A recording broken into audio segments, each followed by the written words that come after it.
مولانا محمد امین صفدر اکاڑوی رحمت اللہ علیہ نے اپنی کتاب میں لکھا، فرماتے ہیں مجھے وہاڑی کے ایک گاؤں سے بڑی محبت بھرا خط آیا کہ مولانا صاحب ہمارے گاؤں میں آج تک سیرت النبی صلی اللہ علیہ وآلہ وسلم پر بیان نہیں ہوا، ہمارا بہت دل کرتا ہے آپ ہمیں وقت عنایت فرما دیں، ہم تیاری کر لیں گے۔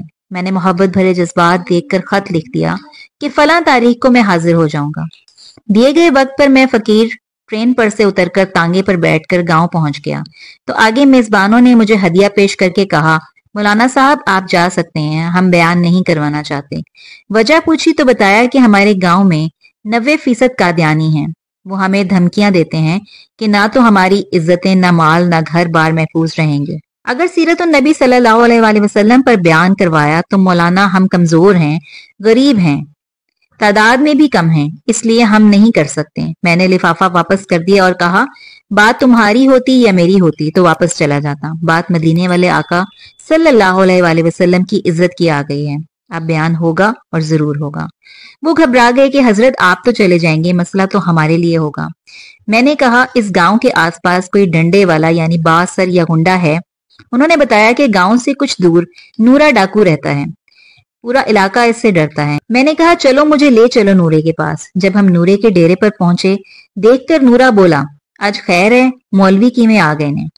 میں نے کہا کہ بات حضور صلی اللہ علیہ وسلم کی عزت کی آ گئی ہے، تم کچھ کرو گے؟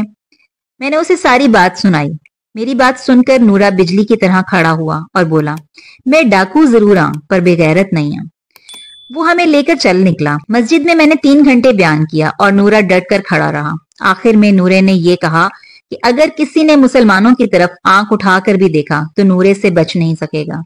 میں واپس آ گیا۔ کچھ ماہ بعد میرے گھر پر ایک آدمی آیا، سر پر امامہ، چہرے پر داڑھی، زبان پر درود پاک کا ورد۔ میں نے پوچھا کون ہو؟ وہ رو کر بولا، مولانا میں نورا ڈاکو ہوں۔ جب اس دن میں واپس گھر کو لوٹ کر جا کر سویا تو آنکھ لگی ہی تھی کہ پیارے مصطفیٰ کریم صلی اللہ علیہ وآلہ وسلم میرے خواب میں تشریف لائے، میرا ماتھا چوما اور فرمایا، آج تو نے میری عزت پر پہرا دیا ہے، میں اور میرا اللہ تم سے بہت خوش ہوئے ہیں، اللہ نے تیرے پچھلے سب گناہ معاف فرما دیے۔ مولانا صاحب اس کے بعد میری آنکھ کھلی تو سب کچھ بدل چکا تھا، اب تو ہر وقت آنکھوں سے آنسو ہی خشک نہیں ہوتے۔ مولانا صاحب میں آپ کا شکریہ ادا کرنے آیا ہوں، آپ کی وجہ سے تو میری زندگی ہی بدل گئی، میری آخرت سنور گئی۔ اے اللہ ہم سب کو حضور صلی اللہ علیہ وسلم کی خواب میں زیارت اور قیامت کے دن شفاعت نصیب فرما، آمین۔